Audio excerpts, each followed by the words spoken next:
Samajwadi party सत्ता में भी तो इतना वोट नहीं मिला था जितना 2022 में मिला। जिस समाजवादी पार्टी की संख्या विधायकों की मात्र 45 थी, 22 के बाद वो संख्या 111 हो गई। 22 तारीख को आप एक राजनीतिक दल का ऐलान कर सकते हैं। स्वाभाविक रूप से अगर कार्यकर्ताओं की चाहत होगी तो भी हो सकता है। उत्तर प्रदेश सरकार में पूर्व कैबिनेट मंत्री रहे स्वामी प्रसाद मौर्य मौजूद हैं। सर, क्या कहेंगे? अखिलेश यादव का एक बड़ा बयान आया, वो आपके राष्ट्रीय अध्यक्ष रहे हैं। उन्होंने कहा, मेरे पास ऐसी कोई मशीन नहीं कि मैं अंतरात्मा की आवाज़ किसी की सुन सकूं।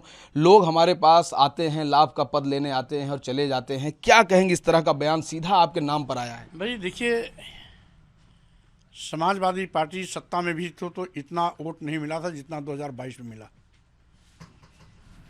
6.5% वोट की बढ़ोतरी अगर हुई तो स्वामी प्रसाद मौर्य के नाते हुई। 17 के पहले जिस समाजवादी पार्टी 22 के पहले जिस समाजवादी पार्टी की संख्या विधायकों की मात्र 45 थी, 22 के बाद वो संख्या 111 हो गई। तो किसने किसको क्या दिया, इस आंकड़े से स्पष्ट है। रही बात उन्होंने जो दिया, मैं एक एक करके वापस कर रहा हूँ। एक पद तो वापस हो ही गया 13 तारीख को राष्ट्रीय महासचिव के रूप में, और जो बचा हुआ है वो शीघ्र वो भी वापस हो जाएगा। सर, आप लोगों का इतना अच्छा चल रहा था, ये आखिर ये मामला जो मतभेद ये सामने आ रहा है दोनों तरफ से, ये क्यों? समाजवादी पार्टी में शिव जी की पूजा हुई, कहीं ये तो कारण नहीं रहा? देखिए, चूंकि वो कारण इसलिए नहीं था कि उसके विषय में मुझे जानकारी नहीं थी। उस दिन मैं चंदौली में था, तो इसलिए वो कारण नहीं है। कारण वही है जो 13 तारीख के इस्तीफे के पत्र में उल्लिखित है। जी, क्या कहेंगे सर? चर्चा है, आपके ही हवाले से चर्चा है कि 22 तारीख को आप एक राजनीतिक दल का ऐलान कर सकते हैं। क्या है जो चर्चा? स्वाभाविक रूप से अगर कार्यकर्ताओं की चाहत होगी तो भी हो सकता है।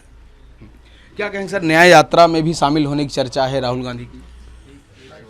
अब चूंकि इधर तो मेरी व्यस्तता रहेगी, लेकिन उन व्यस्त कार्यक्रमों के अतिरिक्त यदि हमें समय मिला तो मैं शामिल भी हो सकता हूँ।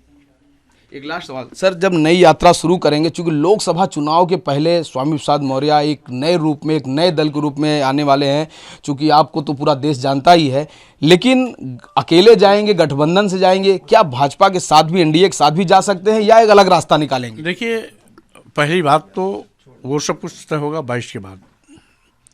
अभी मैं समाजवादी पार्टी में था, और जब तक 22 तक निर्णय नहीं होता तब तक हूँ।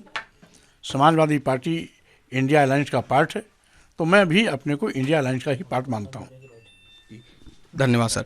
तो स्वामी प्रसाद मौर्य ने एक बात तो यह क्लियर कर दी है कि 22 तारीख को नए राजनीतिक दल के रूप में आने वाले हैं। इन्होंने कहा कार्यकर्ताओं के ऊपर सब निर्भर है कि हम कैसे आगे बढ़ेंगे और किसके साथ बढ़ेंगे। फिलहाल उन्होंने अखिलेश यादव को भी कहा कि लाभ हमारे कारण इनकी संख्या बढ़ी है, लाभ हमसे इनको मिला है, इनसे हमको लाभ प्राप्त नहीं हुआ है। वीडियो जर्नलिस्ट दीपक त्रिपाठी के साथ राघवेंद्र पांडे, रिपब्लिक भारत, लखनऊ।